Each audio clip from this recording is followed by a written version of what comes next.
సాక్షి digital exclusive నేను మీ దుర్గా. సంక్రాంతి పండుగ వస్తోందంటే బడులు కాలేజీల్లో ముగ్గుల పోటీలు నిర్వహించడం సాధారణమే. సహజంగా అమ్మాయిలు పొంగల్, రథం, సంక్రాంతి గాలిపటాలు, హరిదాస్తో కూడిన రంగోలీలతో అలరించడం తెలిసిందే. కానీ ఇటీవలి కాలంలో ట్రెండ్ మారింది. గడిచిన 4-5 రోజులుగా హైదరాబాద్ శివారు ప్రాంతాల్లోని స్కూళ్ళు, కాలేజీల్లో రంగోలీ పోటీల్లో వినూత్న ఘటనలు చోటు చేసుకుంటున్నాయి. అదేంటో తెలిస్తే మీరు షాక్ అవుతారు. అందమైన రంగవల్లుల స్థానంలో చేతబడి ముగ్గులు వేస్తున్నారు కొందరు పిల్లలు. ఆవు పేడతో చేసిన గొబ్బెమ్మలను ముగ్గు మధ్యలో పెట్టినట్లుగా చేతబడి బొమ్మలు, అదే ఉడులను ముగ్గులో పెడుతున్నారు. వివరాలు తెలుసుకోవాలంటే ఎక్కడ ఈ వీడియోను స్కిప్ అవ్వకుండా చూడండి.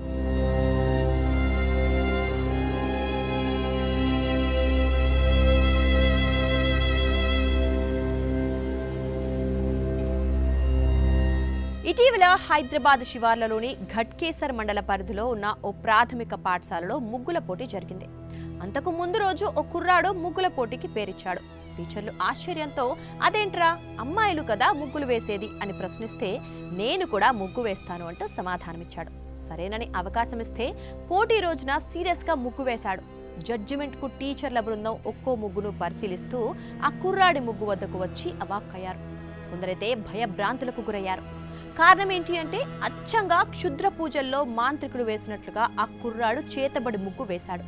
అంతేకాదు ఆ ముగ్గు మధ్యలో ఓ చేతబడి బొమ్మను పెట్టి దాన్ని సూదులతో గుచ్చాడు.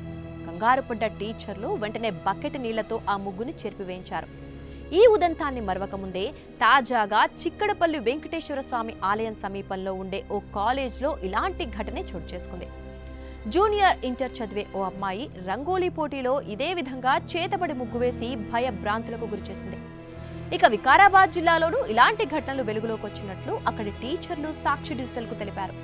ఈ ఉదంతాలను గురించి వింటుంటే మీకేమనిపిస్తోంది? పిల్లల్లో చేతబడిపై ఆసక్తి పెరుగుతోందా, లేక ఈ మధ్య కాలంలో చిన్న పెద్ద తేడా లేకుండా మూఢనమ్మకాల వైపు మొగ్గు చూపుతున్నారా? ఈ ప్రశ్నలకు సైకాలజిస్టులు అనేక కారణాలు చెప్తున్నారు. ముఖ్యంగా ఎన్విరాన్మెంట్ అంటే చుట్టూ ఉన్న పరిసరాల ప్రభావం పిల్లలపై చాలా సులభంగా పడుతుందంటున్నారు. అంతేకాదు ఈ మధ్య కాలంలో వచ్చిన కొన్ని సినిమాల్లో చేతబడి సీన్లు ఎక్కువగా ఉండడంతో అనుకున్నది సాధించాలంటే ఇదొక్కటే షార్ట్ కట్ అనే భావన పిల్లల్లో త్వరగా వస్తుందని వివరిస్తున్నారు.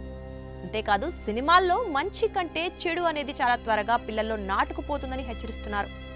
కొన్ని సినిమాల్లో మంత్రగాళ్లు చదివే చేతబడి మంత్రాలను పిల్లలు వల్లవేయటం వంటి కేసులు కూడా తమ వద్దకొచ్చాయని చెప్తున్నారు. ఇక పేరెంటింగ్ నిపుణులు, స్కూల్ ఎడ్యుకేషన్ కౌన్సిలర్లు సైతం తప్పు తల్లిదండ్రులదేనని చెప్తున్నారు. పిల్లలను సరిగ్గా పర్యవేక్షించకుండా తమ పనుల్లో బిజీ అవుతున్నారని, చిన్నారులు ఏం చేస్తున్నారో చూసే తీరిక కూడా వారికి ఉండటం లేదని పేర్కొంటున్నారు.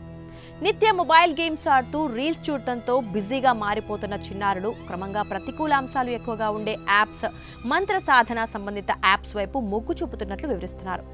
పిల్లలు ఇలా తయారవటానికి ముమ్మాటికి తల్లిదండ్రుల పర్యవేక్షణ లోపమే కారణమంటున్నారు. ఇక పిల్లల్లో చేతబడిపై పెరుగుతున్న ఆసక్తికి సంబంధించిన ఈ విశ్లేషణ మీకు నచ్చినట్లయితే ఈ వీడియోను లైక్ చేయండి, షేర్ చేయండి, మా ఛానల్ను సబ్స్క్రైబ్ చేయండి. మీ అభిప్రాయాలను కామెంట్స్ రూపంలో తెలియజేయండి.